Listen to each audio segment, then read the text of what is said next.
기도 없이 못 이긴다. 기도 없이 못 이긴다라는 제목으로 하나님 말씀 증거하도록 하겠습니다.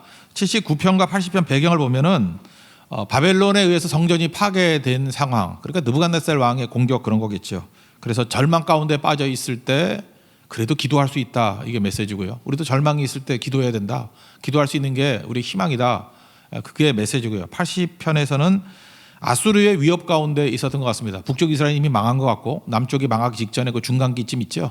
722년부터 586년 주전 그 사이에 어떤 때. 그래서 하나님 회복시켜 주세요. 또는 북쪽 이스라엘이 망하는 걸 보고 남쪽이 정신 못 차립니다. 정신 차리게 해주세요. 뭐 이런 겁니다. 그래서 어둠이 임하고 있는데 여기서 중요한 이미지는 뭐냐? 빛이에요. 주께서 빛을 비추어 주시면 모든 어둠에서 우리를 건져 주실 것입니다. 라고 하는 것. 그래서 주의 얼굴의 빛을 우리에게 비춰 주십시오. 구원이 뭐냐라고 하는 것들을 말해주고 있다는 것입니다. 우리의 삶 가운데도 이런 절망 중에서도 기도할 수 있는 능력이 임하고 또 다무너진 어둠 가운데서도 주의 빛으로 말미암아 우리 구원의 능력을 회복할 수 있는 우리 하나님의 종 되기를 바랍니다. 차례로 살피겠습니다. 먼저 79편입니다. 절망하면 기도하라. 이 공식이에요. 절망이 오더라도 우리는 기도할 수 있다. 이건 공식이라는 것입니다. 절망에도 기도가 가능하다. 이게 메시지예요.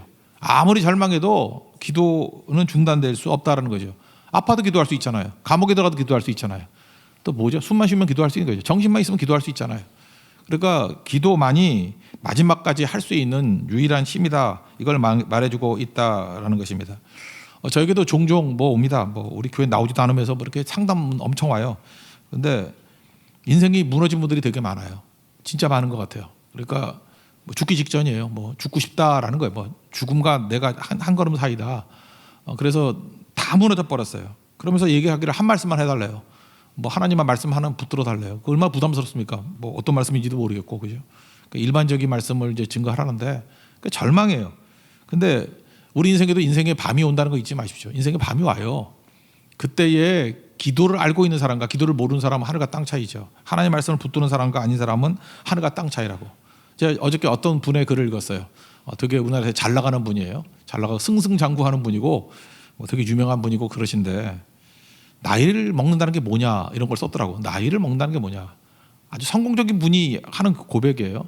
자기는 나이를 먹는다는 것이 뭐 옛날에 뭐 다른 식으로 얘기했다가 다 생략해버리고 나이를 먹는다는 것은 괴로움, 질병, 갈등, 고통 등과 싸워 이기는 기술이라는 것을 서서히 알아가고 있다. 그런 거예요. 이분 무지 잘 나가는 분이거든요. 그래서 고난이라고는 없어 보이고 뭐 어려움이 있었을까 그러는데 승승장구하는 사람도 뭐가 와요? 괴로움이 와요. 나이 들면 괴로움이 와요. 그러니까 약해지잖아요. 그죠? 승승장구하니까 이제 넘어질 말만 남았잖아. 괴로움 오고 질병도 오고 아프죠. 여기 나이 마음만 넘어도 여기저기 아프잖아요. 그죠? 아프죠. 그리고 갈등이 오죠. 관계가 쉽지 않죠.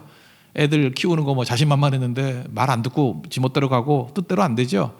고통이 있죠. 그래서 결국은 이게 없는 게 인생의 승리인지 알았더니 아니라는 거예요. 인생은 나이 들면 뭐 시간이 가면 괴로움 오고 질병 오고 갈등 오고 고통 오고 한다는 거예요. 이건 100%예요. 누구나 다 오는 거예요. 그럼 나이를 잘 먹는다는 게 뭐냐? 이것과 싸워 이기는 기술이라는 거예요. 그러니까 이것과 싸워 이기는 기술이 뭐예요? 기도죠. 그래서 나이 들어서 기도의 능력이 뭔지를 모르는 사람은 초라해집니다. 나이 들어서 믿음이 뭔지를 모르는 사람은 정말 초라해져요. 우리 겉으로 볼 때는 이렇게 뭐 일본말로 후가시로 살죠. 이렇게 대충 살죠. 이렇게 뭐 멋지게 하는 척, 이게 속이고. 그런데 나이 들면서 이런 어려움들이 쭉 오거든요. 근데 믿음이 없어 그 사람이. 교회 다니는데 믿음이 없어. 그럼 되게 초라해 보여요. 아니 저 사람 저렇게 믿음이 없었나? 깜짝깜짝 놀라요. 저렇게 믿음이 없었구나. 그냥 아무것도 아닌 한 가지 물에 그냥 팍팍 쓰러져가지고 견디지 못하고 막 그럴 때 믿음이 없었구나. 그리고 죽어도 기도 안 해요. 느낌이 뭐죠? 기도를 모르고 나이 들었구나. 이게 사실 청년회 때부터 기도의 모습이 뭔지 이렇게 하나님께 매달리는 기도에 훈련이 돼 있으면은 노년에 기도하거든요. 장년 때 기도하거든요. 근데 기도를 배운 적이 없어. 믿음을 사용해 본 적이 없어요. 믿음이 없어요. 그 무조건 무지하게 초라해져 버립니다. 그래서 노추라 그러잖아요. 늙어서 추함이 바로 여기에 나타나게 된다는 것입니다. 근데 오늘 얘기가 뭐예요? 지금 절망 중에 절망이잖아요. 근데 그때에 하나님을 찾을 수 있는 기도가 있는 백성, 그게 복이다. 오늘 그 얘기를 아직 그 한 가지 메시지예요. 1절부터 4절까지 내용을 보면은 우리가 임하는 뭐 그 절망이겠죠. 성전 더럽혀지고 예루살렘 돌무더기 되고 시체가 막 새의 밥, 짐승의 밥 돼버리고 묻어줄 사람도 없고 주변의 사람들은 뭐 비방하고 뭐 조롱하고 이러는 거. 어젠가 그저께인가 외국에 있는 어떤 그 성도 사진 하나 보내왔다. 자기 동네에서 죽은 사람 얘기하는데 코로나 바이러스 때문에 손을 안 댄다고 그 사람인데요. 죽은 시신을 그냥 비닐로 칭칭 감아놨어. 무슨 그 뭐라 그러지? 음식물 쓰레기 버리듯이. 딱 내가 볼 때 음식물 쓰레기하고 비슷하게 해놨어요. 이렇게 뚫뚫 감아놓고. 그 눈물을 흘리더라고요. 지금 우리가 속수무책인데 존엄한 인간의 죽음이 이렇게 다뤄지고 있다고 지금. 뭐 나갈 수도 없고 그렇다고 인간이 아무것도 아니라는 걸 깨닫게 된다고. 근데 뭐라 그래요? 절망 중에 우리가 할 수 있는 뭐 기도지요. 여기 하나님 메시지가 있잖아요. 높아진 거 다 낮아지고 하나님밖에 없습니다 하고 기도하는 거. 절망 중에 무조건 기도하십시오. 그럼 그때부터 풀리기 시작하고 그게 길이에요. 그게 길. 이스라엘의 절망의 상황을 한번 봅시다. 성전이 다 불탔어요. 1절부터 4절까지 읽겠습니다. 시작. 하나님이여 이방 나라들이 주의 기업의 땅에 들어와서 주의 성전을 더럽히고 예루살렘이 돌무더기가 되게 하였나이다. 그들이 주의 종들의 시체를 공중의 새에게 밥으로 주의 성도들의 육체를 땅의 짐승에게 주며 그들의 피를 예루살렘 사방에 물같이 흘렸으나 그들을 매장하는 자가 없었나이다. 우리는 우리 이웃에게 비방거리가 되며 우리를 에워싼 자에게 조소와 조롱거리가 되었나이다. 완전한 절망. 그러면서 하나님 앞에 언제까지 이런 고통이 있겠습니까? 라고 물어요. 그런데 그 다음에 이제 8절 9절부터 보면은 이제 뭐라면 좀 뻔뻔해요, 그죠? 자기 죄 때문에 불순종 때문에 이렇게 박살이 났는데 하나님 그래도 건져주세요 이렇게 얘기를 한다고요. 우린 당당하길 원하잖아요. 그래서 뭐 주의 일을 하다가 고난 당하면 하나님 내가 말씀 증거하다가 고난 당했습니다. 건져주세요. 그러면 좀 당당하죠. 여러분 이렇게 기도를 할 때 큰 소리로 기도하는 분들도 있지만 작은 소리로 기도하는 분이 있어요. 이유가 뭐냐? 어떤 분은 그러더라고요. 기도 제목을 나눌 수 있으면 복이래. 그 이유가 뭐냐? 기도 제목은 난 이런 어려움이 있으니까 이렇게 기도해 주세요. 이렇게 기도 제목을 나눌 수 있잖아요. 복이래요. 근데 어떤 기도 제목은 나눌 수가 없대요. 기도 제목 자체가 너무나 부끄러운 거기 때문에 그거 나누면은 자기가 이 세상에 존재할 수가 없는 그런 거래요. 그런 거. 그래서 나누지도 못해요. 그래서 하나님 앞에 끙끙대는 사람들. 그래서 누가 내 기도를 들을까 봐 소리도 못 내고 하나님 앞에 한숨 쉬는 기도도 있다라는 거예요. 그죠? 그런 얘기예요.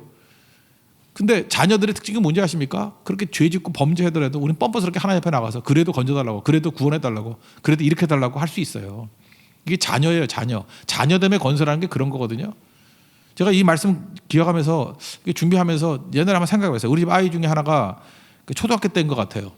근데 걔가 저는 아이들 혼내고 그런 적 별로 없었는데 얘가 이제 그때 뭐가 헷가닥했는지 좀 약간 좀 고집 부리고 버티고 막 그러더라고요.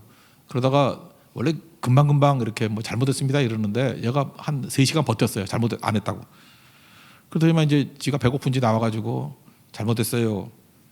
그러더라고요. 근데 저도 이제 화가 나가지고 가만히 있었거든요. 그랬더니 들어갔다가 또 나오더라고요. 그러면서 저한테 소리를 질러요. 아니 잘못했다고 하는데 왜 자꾸만 용서 안 하냐? 내가 어이가 없어가지고 그죠? 잘못은 다 저질러 놓고 자기는 잘못했다고만 말하면 무조건 용서하는 게 부모라는 거예요, 그죠? 근데 내가 힘들게 내 자존심 꺾고 잘못했다 그러는데 왜 용서한 사인을 안 보냐는 거예요, 그죠? 왜 그따위 표정을 짓고 있냐는 거예요, 아버지한테. 그 인자한 표정을 져야지. 그죠? 화사하게 내 딸하고 이렇게 안아주고 뭐 이런 표정을 져야지 왜 시큰둥하게 있냐는 거예요. 그럴 수 있냐는 거예요. 내가 얼마나 뻔뻔한지. 그게 잊혀지지 않아서 지금도 기억나더라고요. 그죠? 이게 그런 거죠. 이게 자녀됨의 건세예요. 뭐 옛날에 뭐 그런 비유 많이 들지 않았습니까? 5만 원권이 있는데 이게 뭐 구겨져도 5만 원이고 침뱉어도 5만 원이고 발표도 5만 원이고 그죠? 자녀가 그래요. 자녀가 좀 더러워져도 자녀고 구겨져도 자녀고 깨져도 자녀고 자녀됨의 건세예요. 전 이걸 보면서 느낌을 받았어요. 유다가 지금 다 무너져서 예루살렘이 불탔지만 자녀됨의 권세는 놓치지 않아요. 그러니까 뻔뻔스럽게 자기 죄 때문에 나 망했잖아요. 건져달라고. 우리에게도 그게 필요해요. 여러분들 그 자녀 아닌 사람들은요, 자기가 죄 지면 그 얼굴들 면목이 없습니다. 그거 안 와요. 자녀가 아니기 때문에 그래요. 자녀는 그래도 간다고. 그래서 여러분 그 부모와 자녀들과 싸우면 괜히 개입하지 말아요. 뭐 부모가 화가 나가지고 저거 호적에 파간다, 지워버린다, 뭐 한다 막 그래가지고 맞긴 맞다고. 그죠? 그 나쁜 놈이라고 저런 놈이 다 있냐고. 한 달 지나고 난 다음에 원수 돼요. 왜 내 자식들 욕했냐 그러면서. 부모 자식 관계 그거예요. 그냥 둘이 싸우다 말든지 그냥 간섭하지 말아요. 하나님과 우리 사이가 그렇다고요. 자녀님의 권세가 있잖아요. 자녀의 건설을 뻔뻔하게 기도하는 거 한번 보십시오. 8절과 9절 한번 읽겠습니다. 시작. 우리 조상들의 죄악을 기억하지 마시고 주의 긍휼로 우리를 속히 영접하소서. 우리가 매우 가련하게 되었나이다. 우리 구원의 하나님이여 주의 이름의 영광스러운 행사를 위하여 우리를 도우시며 주의 이름을 증거하기 위하여 우리를 건지시며 우리 죄를 사하소서. 되게 뻔뻔하죠. 그러면서 건져달라 이렇게 얘기하고 있습니다. 이게 자녀됨의 권세라는 거예요. 그래서 오늘 그 요약을 하면 뭐 뒷내용이 이제 건져달라고 하는 그런 기도의 나머지 내용들이에요. 그 절망 가운데 놓여 있을 때 우리의 관심사가 이렇게 가는 것 같아요. 첫 번째 나예요. 나를 쳐다봅니다. 그래서 신앙의 성장 단계에서 보면은 내가 잘하면 교만해지고 내가 못하면 절망해요. 나예요. 나를 쳐다본다고. 그래서 그런 사람들에게, 자기중심적인 사람들에게, 예를 들어서 진리를 알지니 진리가 너희를 자유케 한다. 예수 주의 영이 계신 것에는 자유함이 있느니라. 그러면 그 자유를 어떻게 이해하느냐 하면은 자기는 말은 안 하지만 freedom from God으로 이해해요. 하나님으로부터의 자유. 그러니까 내 멋대로 할 수 있는 자유. 하나님이 내게 능력 주시면 내 멋대로 뭐 사람들에게 떵떵거리고, 그죠? 뭐라 그러죠? 뭐 멋진 집도 사고 차도 사고 명품으로 휘두르고 보란 듯이 뭐 이런 거죠. 보란 듯이 살고 싶어요. 이게 freedom from God이에요. 하나님으로부터 자유. 그러니까 내 멋대로 하고 싶은 거야. 내 자아를 막 충만화시키는 거. 특별히 좀 가난했거나 뭐 이렇게 눌려있던 사람이 갑자기 돈 벌면 이렇게 돼버려요. 그래서 자기를 강화시키는 쪽으로. 두 번째 단계는 뭔지 알아요? 그러다가 자기가 깨져. 이게 아닌 줄 알고 주변에 보니까 대적이 많은 거예요. 그 대적이 많으니까 그 다음부터 나오는 게 뭐냐면 대적이 많다고, 저놈 때문에 안 된다고. 그래서 그게 이제 원망과 불평으로 나오거나 시기심으로 나와요. 남하고 비교하니까. 그래서 1단계 지나면 2단계예요. 근데 남하고 막 비교해. 부자가 돼놨어요. 근데 또 보니까 더 부자가 있거든. 그러니까 미치는 거야. 그죠? 그런 거예요. 이런 거 제일 잘하는 데가 불교죠. 나로부터 자유가 된다. 그래서 freedom from self, 나 자신으로부터. 그래서 불교는 그 다음 단계예요. 그래서 불교적인 진리는 여기까지 가는 거라고. 근데 이게 전부 다 뭐냐면 대부분 크리스찬들이 이게 불교하다 가지고 여기서 머물러. 아니면 자아 쪽으로 강화돼 가지고 뭐 기복신앙 비슷하게 가든지. 이게 신앙이 아니거든요. 하나님을 들먹이지만 1단계, 2단계 나의 중심, 너 중심 이렇게 간다고요. 근데 완벽한 절망에서 박살이 나면, 오늘 이 본문에 보면 이게 박살이 나거든요. 그러면 이제는 from이 아니에요. freedom to God. 하나님을 향한 자유가 돼버려요. 주밖에 없습니다. 그래서 내가 사라져버리고 너도 사라져버리고 주님만 보이는 거예요. 주님만. 그래서 우리 최고의 신앙은 freedom to God이에요. 하나님을 향한 자유. 주님만 있으면 됩니다. 주만 있으면 됩니다. 주님과 묶이는 거죠. 그래서 여러분 절망 중에 왜 하나님께서 우리에게 절망을 뭐 내 죄가 됐든 환경이 됐든 간에 이게 허용하시느냐 하면 하나님과 묶이기를 원하는 거예요. 네 개를 하죠. 네대로. 그 서원이라고. 하나님과 묶이는 거. 말씀과 묶이는 거. 그 요한복음 2장에 보면은 첫 번째 기적이 가나의 혼인잔치잖아요. 마리아가 뭐라 그래요? 무슨 말씀을 하시든지 그대로 하라. 이게 무슨 얘기예요? 말씀하고 묶이라는 거죠. 오늘도 아침이지만 예수님이 말씀하신 얘기 했잖아요. 물이 변화에 포도주 됐네. 물이 변화에 포도주 되는 게 사실 이게 기적 아니에요. 이렇게 되는 일이 벌어지면 얼마나 좋겠어요. 그 말씀과 묶이면 이렇게 된다니까요. 무슨 말씀을 하시든지 그대로 하라. 이게 우리가 똑같은 얘기예요. 무슨 말씀하시는데 그대로 하라. 그럼 기적 맛봅니다. 무슨 말씀하시는데 그대로 하라. 그러면 절망에서 벗어나서 승리할 수 있다라는 것입니다. 말씀과 묶이는 거예요. 말씀과 묶이는 거. 이게 우리의 인생에서 첫 번째로 해야 될 일이다.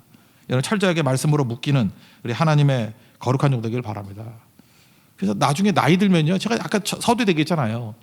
나이 들어서 제일 추한 게 뭐냐면 믿음 없는 사람이에요. 미천 다 드러나. 나이 들면 똑같이 어려움들이 오거든요. 근데 막 안절부절해가지고 믿음이 안 보여. 그럼 갸우뚱한다고. 아니 저런 늙은이가 다 있나 이런 느낌이 들어요. 그죠? 뭐 저렇게 늙어가나? 믿음은 뒀다 뭐하지? 아니 젊은이들이 이렇게 넘어지고 뭐 깨지고 그러면 좀 그때 귀엽기라도 하지. 아직 저거 연단의 가장이야 이러잖아요. 아 그러니까 맨날 저거 뭐 방탕하고 저러지. 곧 얻어 터져서 돌아온 탕자 될 거야 이러는 건데. 아 예수를 20년 30년 믿었는데 지금 믿음이 안 보이면 어떡할 거예요 그거? 어떡할 거냐고. 그거 미치는 거죠. 그죠? 그냥 어디 탐욕에만 빠져 있고 돈밖에 모르고 돈 사라지고 돈에 대한 희망 사라지면 막 나가 떨어져 있고 그러면 이 속수무책가 아니고 저거 뭐야 저거 이런 느낌이지 않아요? 사실 그게 제일 부끄러움인데. 그리고 나이 들어서 기도가 뭔지를 몰라요. 맨날 팍팍 쓰러져가지고 낙심한다 그러고 겉으로는 그래요. 뭐 권사가 될 수도 있고 장로가 될 수도 있고 집사가 될 수도 있고 뭐 직분자가 될 수도 있고 교회에서 유명한 사람이 될 수도 있어요. 근데 위기 상황이 오니까 기도를 못 하고 나가 떨어져서 우울증에 빠졌대. 그때 느끼는 게 뭐예요? 저 사람 기도가 있나? 그래서 나이 들어서 기도 없고 나이 들어서 믿음 없으면 제일 부끄러운 일입니다. 지금부터 여러분 기도하셔야 돼요. 그래서 마지막 순간이 기도하다 가는 인생, 믿음 붙들고 가는 인생이 되길 원합니다. 그게 오늘 79편의 핵심이에요. 보세요. 이 사람은 훈련받았으니까 예루살렘이 멸망당하는 그 절망의 순간에도 뭐 하고 있어요? 기도하고 있잖아요. 구원을 기도하고 있잖아요. 오늘 이 메시지 붙들고 우리도 기도가 살아있는 하나님 정되기를 축원합니다.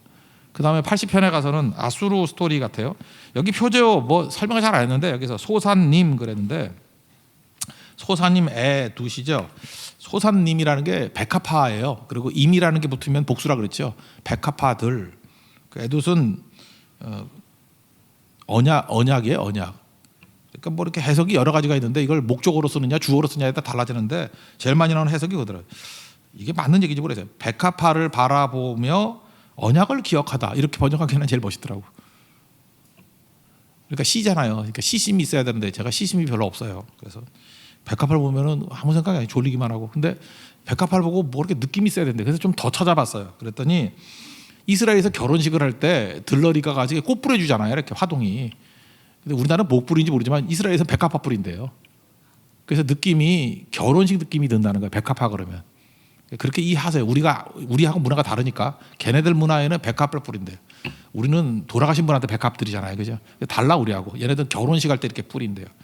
그러니까 절망 중에도 고난 중에도 뭐 약간 뭐 희망을 가지라 뭐 그런 뜻이 있죠. 예, 그런 뜻. 그러니까 이거는 정확히 해석이 안 돼요. 그러니까 백합화를 바라보며라는 느낌으로 읽으라는 거예요. 이걸. 근데 느낌이 전혀 안 오므로 여러분 같이 능력 있는 분들은 백합화를 바라보며 들으십시오. 백합화를 바라보며 화동이 막 뿌리는 걸 바라보며 그런 분위기라는 거예요. 북쪽 이스라엘이 아수르에 망했습니다. 그죠? 그러고 난 다음에 남쪽 이스라엘은 깨닫지도 못하고 그래요. 미치는 거죠. 그래서 하나님 구원이 뭐냐면 여기서는 구원이 빛이에요. 빛. 빛을 비춰주세요. 어둠이라는 건 실체가 아니죠. 그렇게 얘기하는 거예요. 어둠은 빛의 부재잖아요. 빛을 비춰주시면 이 모든 어둠에서 이길 수 있을 것입니다. 그러니까 뭐예요? 우리 삶에 모든 문제가 있을 때 문제 해결하려고 그러지 말고 하나님께 나가서 빛을 비춰주세요. 그러면 이긴다는 거예요. 이게 핵심이에요. 방향. 아까 똑같이 얘기했죠. 나 중심, 너 중심 아니라 freedom to God. 하나님을 향해 나아가는 거. 그 얘기 연속이에요. 그러니까 빛으로 나가면 해결된다는 거예요. 내 안에서 뭐 힘기르고 너 죽이고 한다고 되는 거 아니고 freedom to God. 하나님 앞에 가면 해결된다. 그 얘기예요. 1, 2, 3절 읽겠습니다. 시작. 요셉을 양떼같이 인도하시는 이스라엘의 목자여 귀를 기울이소서. 그룹 사이에 좌장하신 이여 빛을 비추소서. 에브라임과 베냐민과 므낫세 앞에서 주의 능력을 나타내사 우리를 구원하러 오소서. 하나님의 우리를 돌이키시고 주의 얼굴빛을 비추사 우리가 구원을 얻게 하소서. 그러니까 여기 돌이키소서 그런 게 뭐예요? 이렇게 회개한다는 거죠. 방향 바꾸는 거. 그러니까 나를 향한 방향, 너를 향한 방향. 뭐 이렇게 망하면 내 탓이야 이럴 수도 있고. 그러니까 그래서 뭐 열등감에 빠지잖아요. 그 다음에 네 탓이야 그러면서 원망하고 그거 아니라는 거예요.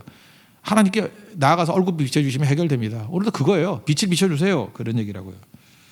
그래서 이들이 광야에서 얻은 거 얘기가 또 쭉 나와요. 4절부터 7절까지. 광야에서 뭘 얻었냐? 이 고난 중에 깨지면서 고난 중에 뭘 핵심은 기도고 그런데 눈물을 얻었다. 눈물의 양식이라는 표현을 씁니다. 눈물의 양식. 그 탕자에게 눈물의 양식이 뭐예요? 주염 열매지. 주염 열매, 돼지밥. 그것도 주는 자가 없는 거. 눈물의 열매죠. 양식. 그거 먹다가 돌아오듯이. 그래서 여러분들 중요한 게 고난 중에 하나님께서 주신 최고의 연단은 뭐냐면 눈물을 회복하는 거예요. 저는 우리 교회가 저도 그렇고 여러분도 그렇고 예배 드릴 때마다 눈물이 흐르고 기도할 때마다 눈물이 터져 나오고 기뻐도 눈물, 슬퍼도 눈물. 눈물이 회복돼. 눈물. 그래서 오늘은 빛과 눈물이에요. 주님의 빛이 비춰지기 원합니다. 내게는 눈물이 터져나오기로 합니다. 눈물은 세척제이기도 하고요. 그게 우리를 씻기도 하고 또 우리를 일으키는 힘이 되기도 합니다. 그래서 여러분 울 수 있는 사람은 절대 안 죽어요. 눈물이 사라져야 죽더라고. 눈물 떨어지는 곳에서 회복의 능력이 나타나게 된다는 것입니다. 눈물의 회복이 있는 믿음의 종 되기를 바랍니다. 그래서 광야에서 연단에 눈물 초점을 가지고 4절부터 7절까지 읽겠습니다. 시작. 만군의 하나님 여호와여 주의 백성의 기도에 대하여 어느 때까지 노하시리이까. 주께서 그들의 눈물의 양식을 먹이시며 많은 눈물을 마시게 하셨나이다. 우리를 우리 이웃에게 다툼거리가 되게 하시니 우리 원수들이 서로 비웃나이다. 만군의 하나님의 우리를 회복하여 주시고 주의 얼굴에 광채를 비추사 우리가 구원을 얻게 하소서. 그러니까 눈물이 회복되고 광채로 말미암아 구원해 주옵소서. 그리고 그 다음에 그 8절부터 이제 비유가 나와요. 비유가 포도나무를 갖다 심었다라는 거예요. 포도나무를. 그러니까 출애굽을 애굽에 있는 포도나무를 뽑아다가 가나안 땅에다 심었다 그런 거예요. 하나님이 잘 가꾸셔가지고 이 포도나무가 뿌리가 깊어졌다. 그래서 나무가 제일 크게 자라는 게 백향목이거든요. 좋은 나무같이 잘 자랐다. 백향목같이 자랐다. 근데 이게 포도나무는 덩쿨이잖아요. 덩쿨이라 그래요. 덩쿨. 바닥으로 기는 거잖아요. 그래서 그게 어디까지 퍼졌냐 하면은 유프라테 강까지 막 쫙 퍼졌다. 그러니까 우리나라 포도밭에 가면 막대기를 세워가지고 많이 거두려고 이렇게 위로 솟아요. 그건 짝퉁 포도나무예요. 포도나무 그냥 놔두면 바닥으로 기는 거예요. 그게 진짜 포도라 그러더라고요. 바닥으로 기는 거. 우리나라는 거의 못 본 것 같아요. 이게 바닥으로 막 기어가는 그 포도를 따서 어떤 분이 줬어요. 이게 진짜 포도라고. 근데 너무 맛이 없어. 하여튼 그렇더라고. 그 몇 개 그렇게 해놨더라고요. 근데 역시 우리나라는 모든 농사가 다 농약이에요. 농약 없으면 안 돼. 다 죽더라고. 맛이 없더라고. 근데 진짜 포도나무는 이게 바닥으로 기는 거예요. 근데 어디까지 기었어요? 유프라테까지. 땅이 넓어졌다. 포도나무다. 그래서 여러분 이게 하나님의 섭리인 것 같아요. 팔레스타인에서 그 자라는 3대 열매가 있거든요. 삶의 과일, 3대 과일. 첫 번째가 무화과. 한자 그대로죠. 꽃은 있지만 꽃은 없고 무화과. 과일 열매만 있는 거 무화과. 그게 무화과. 또 하나가 감람나무, 올리브나무. 올리브유 있죠. 올리브 기름 해가지고 뭐 그 그리스 뭐 샐러드 먹을 때 맨날 먹잖아 그거. 그죠? 올리브유. 또 하나가 포도예요. 포도. 이 셋 다 이스라엘에서 하나님이 이게 섭리 가운데 주신 것 같아요. 이스라엘에 있는 모든 열매가 거두어지는 나무는 열매 외에는 가치가 없어요. 목재로서의 가치가 없고 열매 먹었으면 이건 아무 관상목도 아니에요. 보기도 이상해. 뭐 바닥으로 기는 게 뭐 예쁘겠어? 그죠? 열매 없으면 아무것도 아니에요. 열매 없으면. 세 개가 다 그렇다니까요. 무화과나무, 감람나무, 포도나무. 근데 오늘 포도나무를 얘기하잖아요. 이사야서 같이 포도나무를 갖다가 심었다. 근데 이놈이 포도 열매를 안 맺네. 그럼 끝장이라는 거 아니에요. 그러니까 우리도 마찬가지예요. 하나님께서 우리를 신겨놓은 이유가 뭐예요? 열매 맺으라고. 그 열매 맺는 방법이 뭐예요? 위치예요. 어디에 있느냐에 따라 다르다는 거죠. 내게 능력 주시는 자에서 내가 모든 것을 할 수 있니라. 내게 능력 주시는 자. 빌립보서 4장 13절 붙어 있는 거죠. 요한복음 15장에 나오잖아요. 붙어 있지 아니하면은 열매를 거둘 수 없다고. 포도나무와 가지 이야기. 위치죠, 위치. 그 중국에 보면은 중국에는 크게 보면 강이 세 개 있죠. 원래는 한자로 볼 때는 하라 그래. 황하. 북쪽에 황하가 흐르죠. 황하. 이 정치적인 중심지예요. 황하. 맨 남쪽에는 지금 뭐 산사 때문에 박살날 때는 그 양자강. 그래서 하와 강이에요. 하가 있고 강이 있어요. 그래서 하는 그 북쪽에 있는 그 강을 말할 때 하라 그래요. 황하, 그 양자강. 근데 실제로는 그 중요한 강은 아니지만 중간에 있어요. 회수라고. 그래서 숫자 붙일 때가 회수예요. 뭐 우리 같이 살수 같이 이렇게 어떤 크게 그 상업에 도움이 안 되면서 흐르는 강들을 수라고 붙이는 것 같아요. 그죠? 회수. 회수가 왜 중요하냐면 회수 북쪽을 강북이라고 회수 남쪽을 중국의 남쪽이라 해요. 강남이라고 해요. 회수가 기준이라고. 그래서 회수를 기준으로 온도가 3도 차이 난대요. 북쪽에는 더 뜨겁고 황사 불고 남쪽에 오면은 황사도 없고 회수를 기점으로. 그래서 남쪽의 사람이 한 3년에서 5년 더 산대요. 그러니까 북쪽의 사람이 빨리 죽고. 그래서 거기서 나온 고사가 있죠. 그죠? 귤화위지라고. 남쪽에 귤이 있죠. 따뜻한데 귤 있잖아요. 귤을 심어요. 그럼 맛있잖아요. 달고 당도 높고. 우리나라도 뭐 오렌지 귤 많이 나오잖아요. 제주도 귤. 근데 그게 위수를 넘어서면 탱자가 돼버린다는 거예요. 이게 되게 중요한 얘기예요. 하나님 백성이 있는데 내가 하나님께 붙어 있을 땐 귤이에요. 너무너무 능력 있게 잘 쓰임 받아. 근데 내 욕심 가지고 주의 품을 떠나서 북쪽으로 가버리면 탱자가 돼버려요. 그래서 우리 성도들 가운데 어떤 성도를 보면 탱자 같은 성도가 있어요. 저거 왜 저 모양이지? 성도도 마찬가지예요. 하나님께서 우리에게 주신 자리가 있어요. 은혜의 자리가 있어요. 그 자리에 있을 때는 귤이에요. 그래서 맛있는 열매를 맺어요. 지 욕심 가지고 더 크게 간다고 떠나서 회수를 넘어서 버리면 탱자 돼버려요. 그래서 탱자. 그래서 우리는 성도 중에 지 자리 떠나가지고 욕심으로 자기 자리 떠난 사람, 자기 자리 떠난 게 마귀잖아요. 천사가 자기 자리를 떠났을 때 그게 마귀 됐잖아요. 자기 자리 떠나서 마귀 같다 그러면 반해잖아. 그잖아요. 너 마귀 같다 그러면 싸우자는 얘기잖아요. 그러니까 탱자 같다 그러라고. 예. 귤대라고. 예. 그러니까 아주 완곡한 표현이에요. 귤대세요. 예. 자기 자리 떠나면 탱자 된다고. 탱자 되지 말자. 예. 그게 메시지입니다. 그래서 핵심적인 내용이 이거예요. 또 다시 이거, 핵심이 이거, 오늘 핵심이 이거라고요. 나 중심적이면 망하죠. 그러다가 나를 벗어나면 너가 보여. 너 때문에 내가 망했다. 그러니까 나 때문에 교만하고 겸손하든지, 너 때문에 원망하고 절망하든지, 그거 다 아니고 뭐예요? 프리덤 투 갓, 하나님께 가는 거라고요. 그래서 오늘 마지막 고백이 이거예요. 여기서 8절이 되게 12절이 중요한데, 그 담을 허시사.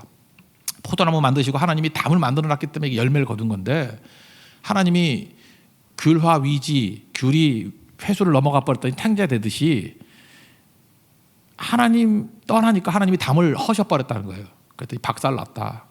그러면 마지막 고백이 뭐냐면 이제 주께로 돌아가서 귤 되기를 원합니다. 하나님 백성으로서의 능력의 자리에 머무르기 원해서 열매를 거두기를 원합니다. 라고 하는 게 마지막 고백이에요. 그래서 회복의 길은 어디에 있어요? 주님 안에 있는 거예요. 주님 안에. 주 안에 거하게 될 때 회복의 능력이 있다.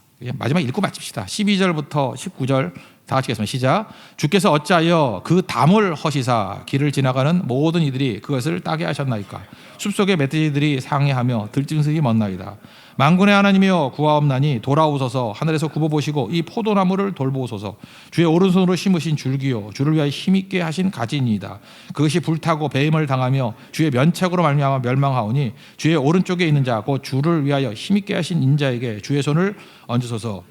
그리하시면 우리가 주에게서 물러가지 아니하오리니 우리를 소생하게 하소서. 우리가 주의 이름을 부르리이다. 만군의 하나님 여호와여 우리를 돌이켜 주시고 주의 얼굴의 광채를 우리에게 비추셔서 우리가 구원을 얻으리이다.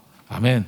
그래서 주께 돌아갈 때 참된 구원의 능력이 있다. 주만 바라보는 인생 되기를 원합니다. 자리에서 일어나겠습니다. 괴로울 때 주님의 얼굴을 보라 찬양하겠습니다.